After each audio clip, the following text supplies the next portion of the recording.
खटतिल एकादशी माघ मास कृष्ण पक्ष श्री कृष्ण भगवान के श्रीमुख के मन को आनंद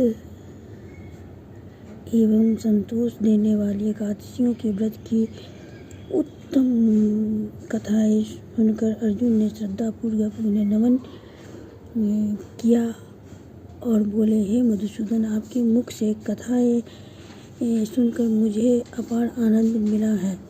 हे जगदीश्वर, कृपा कर अन्य एकादशियों की कथाएं भी सुनाने का कष्ट करें।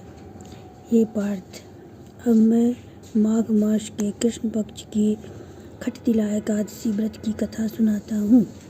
एक समय दालभ्य ऋषि ने पुलस्त्य ऋषि से पूछा, हे मुनीश्वर, मनुष्य मृत्युलोक में ब्रह्म हत्या आदि महान पाप करते हैं और दूसरे के धन की चोरी तथा दूसरे की उन्नति देखकर ईर्ष्या आदि करते हैं। ऐसे सभी पाप मनुष्य क्रोध, ईर्ष्या, उत्तेजना और अज्ञानतावश करते हैं और बाद में पश्चाताप करते हैं कि हाय, यह मैंने क्या किया। हे मुनीश्वरों, हे महामुनि, ऐसे प्राणियों को नरक से बचाने का क्या उपाय है? कोई ऐसा उपाय बताएं जिससे ऐसे प्राणियों को नरक प्राप्त न हो। ऐसा कौन सा दान पुण्य है जिसके प्रभाव से नरक यातना से बचा जा सकता है? यह सब आप कृपा पूर्वक कहिए। इस पर पुलस्त्य महात्मा बोले, हे महाभाग, आपने मुझसे अत्यंत गंभीर प्रश्न पूछा है और इससे संसारी जनों का बहुत लाभ होगा। जिस भेद को इंद्र आदि देव भी नहीं जानते, वह भेद मैं आपको अवश्य ही बताऊंगा। माघ मास आने पर मनुष्य को स्नान आदि से शुद्ध रहना चाहिए और इंद्रियों को वश में करके तथा काम, क्रोध, लोभ, मोह, ईर्ष्या तथा अहंकार आदि से सर्वदा बचना चाहिए। पुष्य नक्षत्र में गोबर, कपास, तिल मिलाकर कंडे उपले बनाना चाहिए। उन कंडों से 108 बार हवन करें। जिस दिन मूल नक्षत्र और एकादशी तिथि हो, तब अच्छे पुण्य देने वाले नियमों को ग्रहण करना चाहिए। स्नान आदि नित्य क्रिया से देवों के देव भगवान विष्णु का पूजन कीर्तन करना चाहिए। एकादशी के दिन व्रत करें और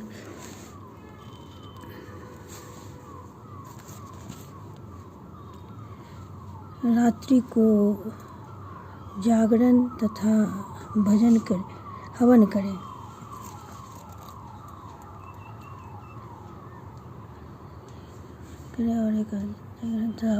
उसके दूसरे दिन धूप दीप नैवेद्य से भगवान का पूजन करें और खिचड़ी का भोग लगाना चाहिए। उस दिन भगवान को पेठा, नारियल, सीताफल या सुपारी सहित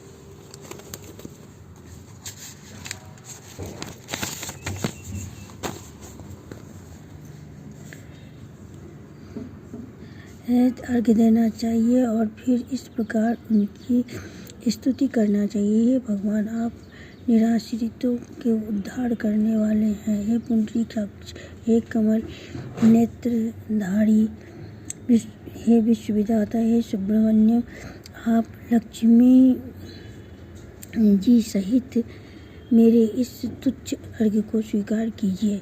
इसके पश्चात ब्राह्मण को जल से भरा कुंभ तिल दान करना चाहिए। यदि संभव हो तो ब्राह्मण को गौ और तिल दान देना चाहिए। इस प्रकार मनुष्य जितने तिल दान करता है, वह उतने ही सहस्त्र वर्ष स्वर्ग में निवास करता है। तिल स्नान, तिल का उड्डन, तिलोदक, तिल का हवन, तिल का भोजन, तिल का दान, इस प्रकार 100 रूपों में तिल का प्रयोग खटतिला कहलाती है। इससे अनेक प्रकार के पाप दूर हो जाते हैं।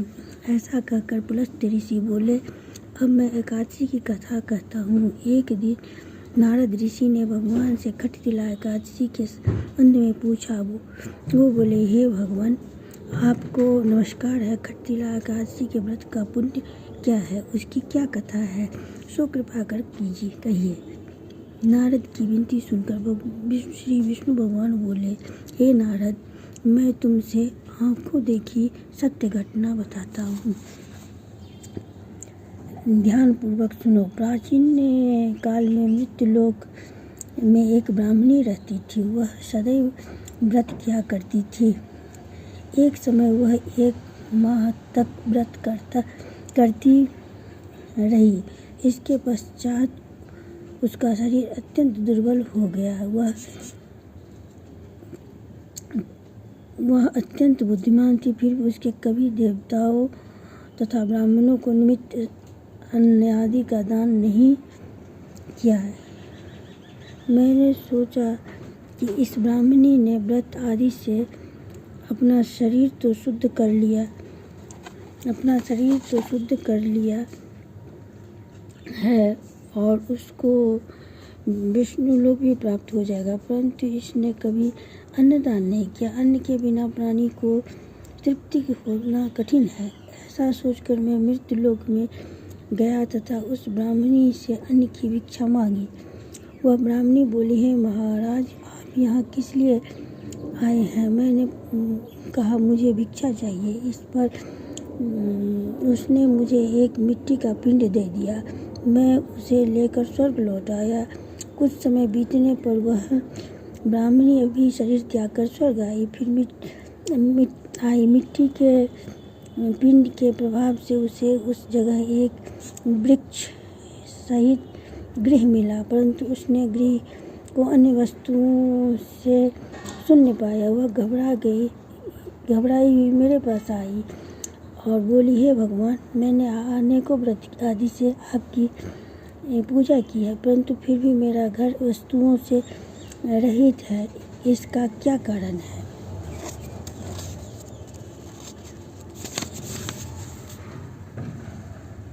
मैंने कहा, तुमने गृह को जाओ और उस देव स्त्रियां तुम्हें देखने आएगी, तब तुम अपने खटतिला एकादशी व्रत का महात्म्य और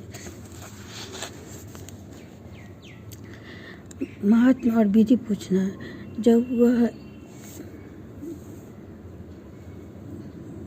तक वह तुम्हें न बताए तब तक द्वार न खोलना। भगवान के ऐसे वचन सुनकर वह अपने घर गई और जब देव स्त्रियां आई और द्वार